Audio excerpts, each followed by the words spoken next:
Most of us haven't a clue about what really goes on in simply appraising the value of something. I mean, how hard can it be to come up with how much is it worth? But in many ways, appraising is like playing with fire. Overvalue its worth, then you pay too much in taxes. Undervalue it, and the IRS can challenge and impose penalties.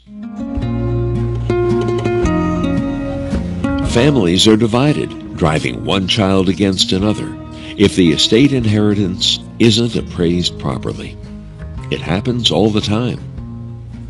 Appraisers look at the value of almost anything, providing objective, impartial, and unbiased conclusions about its value.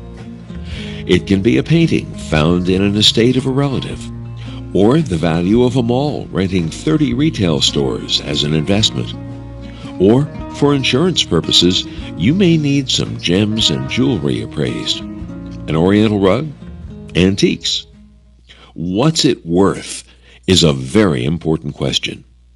Virtually everything we do in life is based on it. It's important to understand appraisal theory and application. So when you're in a situation where you have to assess value on an item, be it a painting, be it a vehicle, be it a book, what are the attributes? What are you looking for? And a consumer typically doesn't have that knowledge unless they're very, very well informed, or a collector. And many, many collectors use appraisers to provide them that third-party assessment, where they want someone that's not selling the painting or selling the vehicle or selling the book. They want a third party to say, what do you think it's worth and why?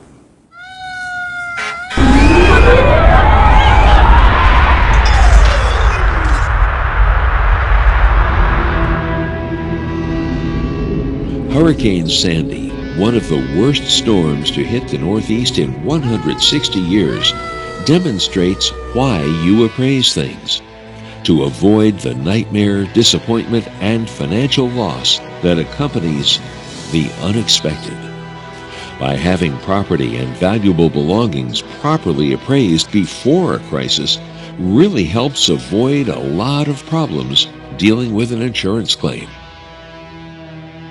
Appraisals are done for a number of different reasons. Probably the one most people think of most commonly is insurance coverage. People need an appraisal for insurance coverage for the property that they own, the property in their home. But there are other reasons as well. You find, unfortunately, that you have appraisals that have to be done for estates. You find that appraisals have to be done for damage claims. You find that appraisals have to be done for divorce, death, doom, and destruction. Sometimes that's exactly what you feel like you're doing when you're an appraiser, is handling people's problems like that. It's interesting because people will say, oh, I don't need an evaluation. Like, who actually calls you?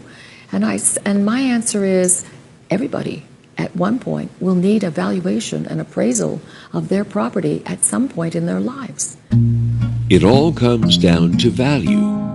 But which value are we talking about? There's replacement value. Then there's market value, fair market value, and liquidation value. Just which value do we use? Sound complicated? It is. Evaluate something improperly, and you can have a lawsuit or be sued. Always be careful who you ask to appraise something. Typically a pawn shop, used car dealership, insurance company, antique shop, they'll all have an agenda, a reason to appraise something their way, because they have something to gain. That's why you go to an independent appraiser, like those designated by the American Society of Appraisers. They just research and present the unbiased facts.